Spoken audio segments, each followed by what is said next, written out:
11व्या शतकातील पुरातन मंदिर वज्रेश्वर महादेव मंदिर या मंदिरामध्ये मी आता सध्या आहे. खूप अगदी सुंदर काम ह्या मंदिराचं झालेलं आहे. संपूर्ण दगडी काम ह्या मंदिराचं झालेलं आहे व त्या सुंदर अशा मंदिरात मी सध्या आहे. 11व्या शतकात ह्या मंदिराचं काम झालं आहे, म्हणजे यादवकालीन हे मंदिर आहे व त्या मंदिराचे पुजारी शिंदे बाबा आपल्यासोबत आहे. कॅप्टन अशोक खरात यांनी ह्या मंदिराविषयी सुद्धा काही वक्तव्य केले होते. ते अगदी न पटणारे आहे, कारण की जो इतिहास आहे व हे जे मंदिर आहे बघितल्यानंतर अगदी खूप असं सुंदर असं मंदिर आपण हे समोर बघतोय. बाबांबरोबर आपण बोलणार आहे. बाबा, खूप खूप स्वागत आहे तुमचं चॅनलवरती. नमस्कार.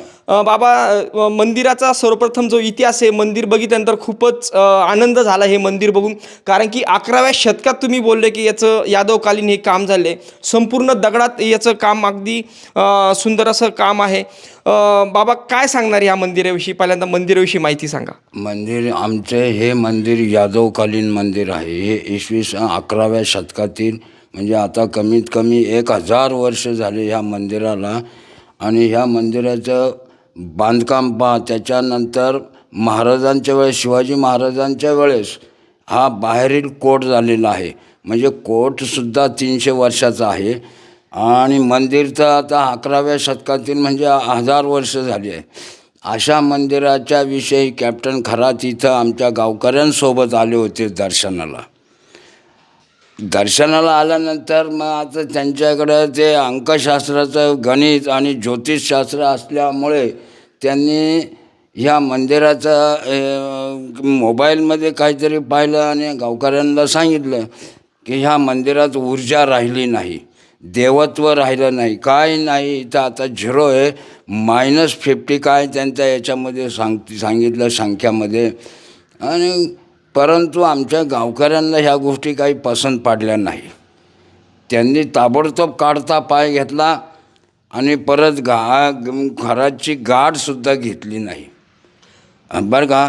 तर ज्यावेळेस मंदिराच्या विषयी त्यांनी असं वक्तव्य केलं का मंदिर पाडून टाका, याचा ठेवू नका, काही करू नका, देवाची अवहेलना केली. पण मग आता तुम्ही सांगा, ह्या मंदिराचं जीर्णोद्धार हा पुरातत्व विभागाकडे असताना आम्ही कसं काय ह्या गोष्टीला त्याला दुजोरा देऊ, सांगा. बरोबर आहे का नाही? बरोबर. मग अशा परिस्थितीत त्यांनी सांगितलं काय ना, आम्ही करतो काय, असं हे व्हायला नको. आम्ही त्यावेळेस त्याचं ऐकलं, रामराम केला आणि आमचा राग आमच्या मनात ठेवून त्याला रवाना केला. आजपर्यंत त्याची गाठ आमची झाली नाही. परंतु ज्यावेळेस ह्या प्रकरणात तो उदयास आला तेव्हापासून आम्हालासुद्धा असं वाटलं की काय. मग चॅनलवाले आले आणि आमच्याकडून माहिती काढून घेऊन गेले. आणि मुळात तो माणूस काय होता, कसा होता, त्याच्या गावातल्या लोकांनी आत्तापर्यंत वक्तव्य करून सांगितलं आहे. मी तर पुजारी माणूस, पण माझ्या देवाचा किंवा मंदिराचा ठेवा हा मी कसं काय त्याचं आम्ही ऐकून मंदिर पाडणार किंवा काय, आम्ही अधिकारी थोडे आहोत. अशा परिस्थितीमध्ये महाराज त्याला रवाना केला आणि बस. बाबा, एक विषय, मंदिर खरं तर शिवमंदिर म्हटल्यानंतर पूर्वीचे कोणते पण मंदिर आहे ना, बघायला खूप आनंद होतो. कारण की ते जे काम असतं ते खूपच अगदी बघण्याजोगतं काम असतं. विशेष म्हणजे दुर्मिळ काम असतं. असले कामं आता कोणी शक्यतो होतं नाही. त्याचे जे डिझाईन वगैरे ते दगडी काम असेल. आणि मी ज्यावेळेस प्रथम या मंदिरात एंट्री केली त्यावेळेस मला खूप आनंद झाला. मंदिर बघून खूप छान असं मंदिर आहे. ज्यावेळेस तुम्ही बोलले की ते असं बोलल्यानंतर मला खूप राग अनावर झाला होता. मलाच काय, माझ्या गावकऱ्यांचा सुद्धा राग अनावर झाला होता. पण सगळेजण शांत बसले. मोठ्या माणसाची, कॅप्टन पदवीचा माणूस, कोणी चाल करावा, काय करावा सांगा ना तुम्ही. आमची हिंमत आहे का अशा माणसाची खेटायची किंवा त्याच्याशी तोंड देण्याची? आमची हिंमत नाही. आम्ही त्यावेळेस बोललो नाही. न बोलताना अनुसाला म्हणतात ना, बिगर औषधाची खरूच गेली अशी तऱ्हा झाली. आणि ते इथून रवाना झाले. परत त्या विषयावर आम्ही बोललो नाही कुणाकडं. परंतु आता ओघाने आलं म्हणून बोलायची पाळी आली. तुम्ही म्हणता ते गावकऱ्याने, पण मी लय तापलो होतो म्हणे, पण मी थोडं थांबून थांबूनच घेतलं होतं आम्ही. गाव जे आमच्या गावकऱ्यांनाही माहिती आहे हा माणूस तडका फडकी काय. मी भोल्याचा भगत आहे. काय असन त्यो करणार आहे. मी काय करतोय, मी फक्त सेवक. नंदी आणि महादेवाच्या मध्ये गुरव असतो तेवढा एकच आहे. आमचा अधिकार काय आहे, देवाचं रक्षण करणे. बरोबर आहे का नाही?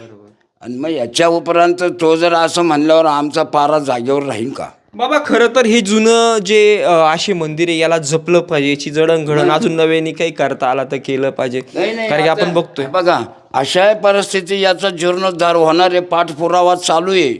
पण पुरातत्व विभागाकडून, परंतु नाही, माझं कसं मत आहे की हे जे आहे ना याला सांभाळून ठेवलं पाहिजे, याची जडणघडण केली पाहिजे, समजा डागडुजी वगैरे, परंतु हे जे आहे सगळं हे जपलं पाहिजे. हे बरोबर आहे. परंतु आता हे किती त्याची क्षमता संपली ना. मध्ये दगड खराब झाला आहे. त्यांनी सगळं 1 नाही 5 सर्वे झाले याचे. फार दिल्लीहून लोक आलेले ह्या मंदिराच्या सर्वेला. अच्छा. ह्या मागच्या 24-25 मध्ये 5 सर्वे होऊन गेले ह्या मंदिराचे. आताशी काम चालू आहे पण तुरळक स्वरूपात. तुम्ही जे बोलले की याला जो हा जो कोट केलेला आहे याचा काय इतिहास आहे नेमका ह्या मंदिराचा? यादवकालीन मंदिर हे कधी आले आणि कोट वगैरे हे मंदिर जे आहे ना, कोट का उभारण्यात आला वगैरे? 11व्या शतकातील मंदिर आहे. हे खंडित झालेले.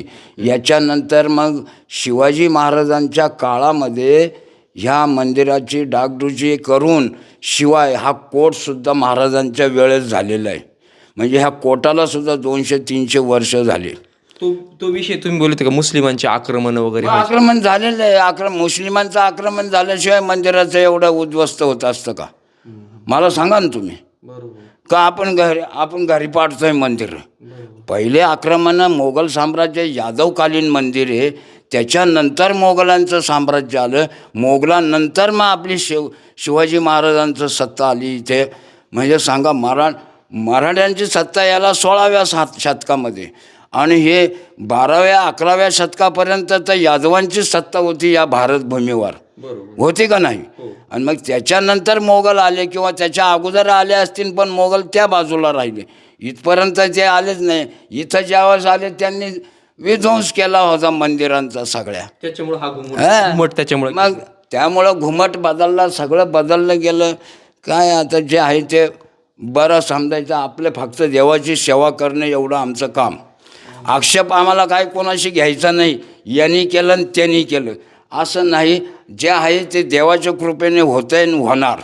आता पूजा वगैरे मंदिर कधी उघडं असतं वगैरे, कशा पद्धतीने असेल? मंदिर आमचं सकाळी 5:30ला उघडतं, 11ला बंद होतं. 11ला बंद झालं. 11 नंतर 5:30ला उघडतं. देवाबत्ती 1 तासभर थांबतात. आरती बिरती झाली का मग परत मंदिर बंद करतात. परंतु याच्या उपरांत जर काही भजनाचा कार्यक्रम काही असलं तर मग आम्ही रात्रीचा उघडं ठेवतो. ही साफसफाई सगळं तुम्ही बघता? आणि मग एकटंच आणि दुसरं कोण आहे इथं साफसफाईला? आम्हाला आहे ना वर्षाला 24 रुपये मिळतात भारत सरकारकडून मुजाहिरा. अच्छा. पण गेल्या आई वारल्यापासून तोही मी माझ्या पदरात नाही किंवा कोणत्या भावांकडं नाही. आमचं कुटुंब मोठं आहे पण भाऊ अलग अलग राहतात सगळे. सेवा माझ्याकडे आहे. आमच्या कुटुंबातले माणसं बाहेर नोकरीला असल्यामुळं ते येऊ शकत नाही. मी घरी असतो. या आईवडिलांच्या वास्तूमध्येच मी राहतो. बरोबर. मग अशा परिस्थितीमध्ये तेव्हा माणसाची आम्हाला गावकऱ्यांना आम्हाला सल्ला दिला की बुवा मंदिराचा ते बोलणं पण असं पटत नाही. ते बोलायचं बोलूशी वाटत नाही असं त्या व्यक्तीने झालं ते. परंतु आता बघा, माझं काय मत आहे, आता जीर्णोद्धार होणार आहे ना, तर एक तर मोदी नाही तर योगी यांच्याच हातानं पिंडीचा जीर्णोद्धार आणि मंदिराचा व्हावा अशी माझी नम्र विनंती आहे. बस. असे हे मंदिर अगदी अशा म्हणजे असे मंदिरं दुर्मिळ आहे. म्हणजे ह्या भागात अजून असे मंदिर आहे का? ह्या भागात मला काय दिसत नाही. गोंदेश्वरला जावं ना. कुठं आलंय? सिन्नर. अच्छा. सिन्नरमध्ये? हां, गोंदेश्वर आणि आमच्या मंदिराला हे मुजाहिरा मिळत असतो 12 महिन्यातून एकदा. पत्र येत असतं आम्हाला सरकारकडून. पण ते पत्रही बंद आहे. अहो 24 रुपये घ्याय करताना सिन्नरला जावं लागतं, भाडं 50, यायला 50 आणि 24 रुपये. बरं ते बी नाही आता, खरं सांगायचं ते बी नाही. त्यानंतर गावकऱ्यांनी काय ठरवलं मग पुढे? गावकऱ्यांनी काय ठरवलं, कोणी विसरूनच गेले होते. हे प्रकरण उद्ध्वस्त, खरंच प्रकरण निघाल्यामुळे तर आम्हाला आमच्यापर्यंत आले चॅनलवाले म्हणून सांगायची पाळी आली. नाही तर आम्ही काय कोणाला काही सांगितलंही नसतं, बोललो नाही आत्तापर्यंत. 5-7 वर्षात बोललो नाही ना आता बोललो म्हणजे आम्ही त्याच्यावरही आक्षेप घेऊ शकत नाही. परंतु काय असं बोलणं चुकीचं आहे. आणि ज्यावेळेस ज्यावेळेस तुम्हाला हे असं बोलले मंदिराविषयी, त्यावेळेस साधारण किती गावातले लोक होते आणि त्यावेळेस त्यांनी नेमकं काय ठरवलं मग असं बोलल्यानंतर? ते 9-10 लोक आमचे सरपंच सुद्धा होते ना, विजय भीमराव काटे. कधीची गोष्ट? आज 5-7 वर्ष झाले. यावेळेस ते खरात साहेब आणि आमचे गावकरी, आम्ही इथं बसलेलं असताना ते आले होते दर्शनाला, देवाच्या दर्शनाला. आता मी काय पुजारी, मी बसूनच राहिलो. मग त्याच्यानंतर मग हे असं त्यांना कशासाठी आणलं काय आपल्याला माहिती नाही. पण ज्यावेळेस ते म्हणे ना हे मंदिराचं पाडून टाका म्हणे, इथं एनर्जी राहिली नाही, इथं ऊर्जा राहिली नाही. -50 दाखवतं आहे. कशात दाखवतं आहे? मोबाईलमध्ये. मग आता ते काय गणच्या, आता हा माणूस, आता आम्हाला माहिती आहे की हा 10वी नापास. कोंबडी चोर तर आहेच, त्याचे भाऊ ते गावकरी सांगतात असं म्हणते. कांडोळवाडीचा आता ज्याच्या कोंबड्या चोरल्या तो माझा क्लासमेट. अच्छा. मधुकर बेंडाळे. अच्छा. माझा क्लासमेट आहे महाराज. अच्छा.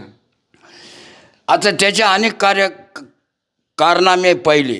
मग तो गावातून गेल्यानंतर मग तो कोंबडी चोर ते भोंदू बाबा परतचा इतिहास कसा आहे काय तुम्ही आता शोधून काढतो, आम्हाला काय माहिती. नेमकं ती व्यक्ती कशी होती बाबा, म्हणजे स्वभाव वगैरे नेमकं काय, त्याचं वर्तन कसं होतं तुम्हाला माहित असेल ना? कॅप्टन खरात. आमचा संपर्क किती 10 मिनिटापुरता आला इथं. तुमच्या परिसरात एखादी व्यक्ती एवढं सगळं मालमत्ता, शिक्षण झालं ह्या गावात. तुमच्या काळातच असतील ना ते शिकायला? नंतरचं आहे, माझ्या नंतरचा. माझं काय वय? माझं 74 वर्ष वय आहे. अच्छा. आता 1 जूनला मी 75 वर्षामध्ये पदार्पण करणार. मग सांगा तुम्ही, त्याचं ना आमचा त्याचं वय झालं तर फार झालं तर 57-58 असेल किंवा 55-56, 60सुद्धा नाही. आता त्याचे पहिले कारनामे आपल्याला काय माहिती काय आहे. बरं मला सांगा तुम्ही, तुमच्या बरोबर तुम्ही चांगलं करता का वाईट करता हे तुमचं मन सांगतं का नाही? 100% सांगतं ना. बरं मन तर सांगतं. तुमच्याबरोबर 24 तास देवानं माणूस पाठविले एक. कोण? मन. चित्रगुप्त. चित्रगुप्त. तुमचे सावली म्हणजे तो एक प्रकारचा चित्रगुप्त माणूसच आहे. माणसाचं चित्र राहतं ते. खरं काय खोटं काय त्याच्याकडं पाहिल्यावरच समजतं. तुम्ही खोटे बोलले, तुमच्या मनाला माहिती आहे आपण खोटं बोललो इथं, पण तो काय सांगतोय त्याच्या आतमध्ये चित्र त्यावेळेस तर काय सांगत असत. अशी तऱ्हा हे ठीक आहे बाबा, तुम्ही वेळ दिला तुमचा त्याबद्दल खूप खूप धन्यवाद. ओम नमः शिवाय. ओम नमः शिवाय. ये सब ओम नमः शिवाय का खेळ है बाबा, बाकी सब मंत्र फेल है, तुम्हाला सांगतो. आणि आता आहे ना त्यांच्या मनात आलं देवाच्या, तर त्यांच्या जीर्णोद्धारासाठी मोदी नाही तर योगीलाच बोलवावं लागणार. ज्या दिवशी मोदी साहेब पंतप्रधान झाले का, हा घंटा देवानं कुठून पाठवला, तो पलीकडचा मोठा घंटा बघा, त्याच्यावर तारीख टाकून दिले. तिकडं शपथविधी आणि इकडं घंट्याची स्थापना केली आहे आम्ही. अमरावतीवरून घंटा आलेला आहे तो देवाला. म्हणजे ते काय कोणाला केव्हा काय प्राप्त करून देईल भरोसा नाही. अशा देवाची तुम्ही अवहेलना केली, देवा तुम्हालाच डोळे, तुम्हालाच काय करायचं ते करा. ओम नमः शिवाय. मंदिर किती छान आहे, म्हणजे चांगलं कसं वाटतंय? तुम्हाला वाटतं छान, तुम्हाला कसं वाटलं? छान. किती छान आहे, म्हणजे दुर्मिळ या गोष्टी. आम्ही इथं वास्तव करणारे माणसं आहे. आम्हाला इथं पहिले लोक इथं बैलगाड्या धरून बरं का, आणि सत्यनारायण महापूजा व्हायच्या इथे. हा बाबा बाबा ही पूर्वी हे किती छान केलं, इथं उजेड येण्यासाठी बघा इथं खिडकी टाकली. हा खिडकी आहेत ना, ते खूप जुनी काही. जुनच आहे ते. आता तुम्हाला दिसतं नाही का वर लाईट लावून पहा ना, हे सगळी नक्षीकाम हे जसं होतं तसं करायला लावलं, पण गेला बिघडले सगळे. ठीक आहे बाबा, ओके, धन्यवाद. ओम हा. नमः शिवाय. ओम नमः शिवाय. वावीचं पुरातन मंदिर, त्या मंदिरामध्ये आपण सध्या आहे व मंदिर खूप सुंदर कोरीव काम ह्या मंदिरामध्ये आहे. आता आपण जर बघितलं तर असा जो नंदी आहे तो कुठं शक्यतो बघायला मिळणार, याची हाईट वगैरे बघू शकतो, पूर्ण दगडामध्ये आहे. इथं महादेवाची पिंड आहे आणि सुंदर असं मंदिर आहे. वावीचं हे 11व्या शतकातील मंदिर आहे. बाबा मंदिराचं नाव काय म्हटलं तुम्ही? वैजेश्वर महादेव. वैजेश्वर महादेव मंदिर आहे. त्यानंतर आतमध्ये जर गेलं आपण, 11व्या शतकातलं हे मंदिर आहे, यादवकालीन मंदिर आहे. त्यानंतर आपण जर याला साईडनी घुमट आकार केलेला आहे, म्हणजे पूर्वी जे मुस्लिमांचे जे हल्ले व्हायचे त्यासाठी छत्रपती शिवाजी महाराजांच्या मोगलांच्या काळात हा पूर्ण घुमट उभारलेला आहे मंदिराच्या संरक्षणासाठी. या ठिकाणी आपण जर बघितलं हे पूर्ण अगदी 11व्या शतकातलं हे काम आहे, अगदी दगडी काम आहे. त्यानंतर बाबा ऐका ना, हे काय पिंड आहे काय, हे नेमकं काय आहे मग? बाहेरचा दगड आहे का? ठीक. त्यानंतर आतमध्ये जर बघितलं आपण तर सुंदर अशी डिझाईन केलेली, याला डिझाईन केली पूर्ण दगडात, कोरीव काम आहे. आणि ह्या डिझाईन आहे इथं तारीखसुद्धा दिलेली. इथं आपण जर बघितलं तर इथं किती साली याची स्थापना वगैरे झाली, जीर्णोद्धार वगैरे तारीख वगैरे दिले. 1139 सालचं हे मंदिर आहे. त्यानंतर आतमध्ये जर बघितलं, विशेष म्हणजे सूर्यप्रकाश येण्यासाठी वरती एक खिडकी केलेली आहे बघा, म्हणजे इथं प्रकाश येतो. त्याच्यानंतर हे जे कोरीव काम आहे पूर्ण अगदी दगडात कोरीव काम केले. शक्यतो असे मंदिरं पुरातन मंदिर आणि शक्यतो हे एकदम कमी प्रमाणात कुठं बघायला मिळतं आपल्याला. अगदी मनाला पण प्रसन्न वाटतं आणि खूप सुंदर असं काम आहे. खरं तर कॅप्टन खरात यांनी जे वक्तव्य केलं आहे त्या मंदिरात येऊन खूप दुःख वाटतं का अशा मंदिराच्या बाबतीत त्यांनी ते वक्तव्य केलं आहे.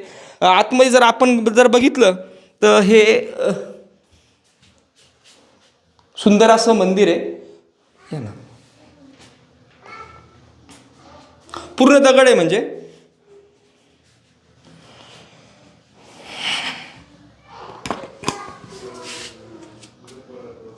ओम नमः शिवाय. शंभो शंभो शंभो शंभो. पाण्यासाठी बाबा हे जे आपलं ही जी झाडी आहे, ही झाडी किती किती सालाची असतील? ही जी झाडी ना पाण्याची, ही कधीची असेल काही सांगता येईल का? अच्छा, ठीक आहे ठीक आहे. या इकडं.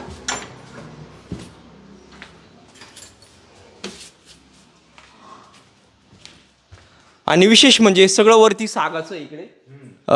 मंदिराचा बाहेरचा जो परिसर आहे. आता इकडे नंदी, ते झालं, नंदी बघू शकतो आपण. नंदी सुद्धा खूप छान आहे आणि खूप छान असं मंदिर आहे. खूप मोठा नंदी आहे, पूर्ण दगडी आहे आणि खरंच खूप आनंद होता असं मंदिरात आपण गेलो आणि दर्शन केलं तर मनाला पण खूप प्रसन्न वाटतं. सुंदर असा नंदी आहे, महादेव मंदिर आहे. बाहेर बगीच्यात जाऊया, तिकडून अच्छा, कुठून तिकडून मागून जा रे दादा. इकडनं का?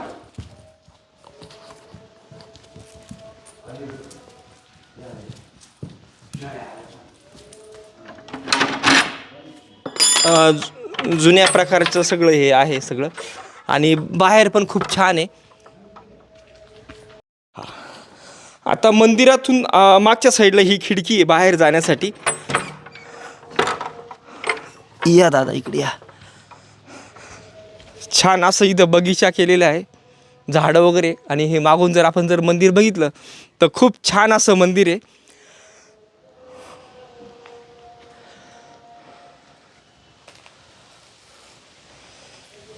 या इकडं, हे दाखवा ना असं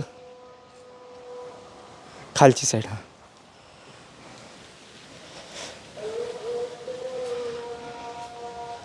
हे बघा इकडे असं, हा इकडे खूप सुंदर मंदिर आहे. हे जरा याच इथं डागडुजी कर. म्हणजे जवळपास 1000 वर्ष झाले. खूप पावसाळी खाल्ले त्यांनी. हा हे बघा सेवा करतो आम्ही. हा ना. बगीचा हां हां हां या ना इकडे. भोलेनाथाचीच कृपा आहे. हा ना. आम्ही तर पहिले येत नव्हतो इकडं, हा ना. पण काय आबुदी आली हा ना. भोलेनाथाने आम्हाला बोलून घेतलं. छान मंदिर आहे एकदम. या इकडनं.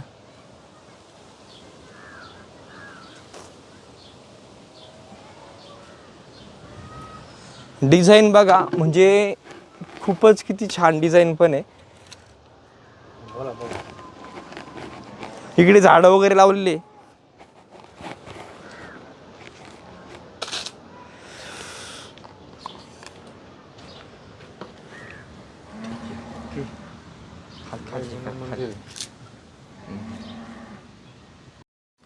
इकडे बघितलं तर या साईडला सुद्धा एक नंदी मेन म्हणजे हा नंदी पहिल्यापासून आहे का हो इथं?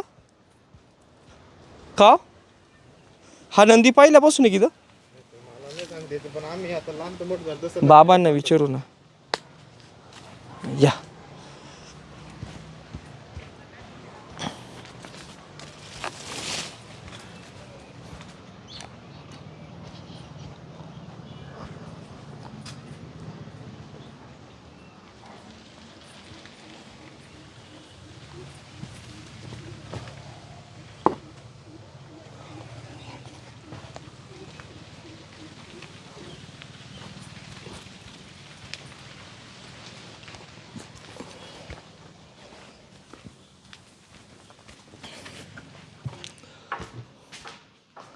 बाबा, तो बाहेरचा जो नंदी आहे, तो पहिल्यापासून आहे की तिथं? हा का? म्हणजे हा नवा इथं ठेवला आणि तो जुना काढून ठेवला असं का? या नंदीला किती वर्ष झाले? 200-300 वर्ष झाली. बाप रे बाप. पण कमी नाही. तुम्हाला दगडाच्या याच्यात सांगतो दिसल ना. हा हा. मंदिराला 1000 वर्ष झाली. मंदिराला 1000 वर्ष झाले आणि ह्या नंदीला जवळपास 200 ते 300 वर्ष झाले. वारंवार आक्रमण झाल्यामुळे या मूर्त्या बदलाव्या लागल्या ना. हा हा हा हा.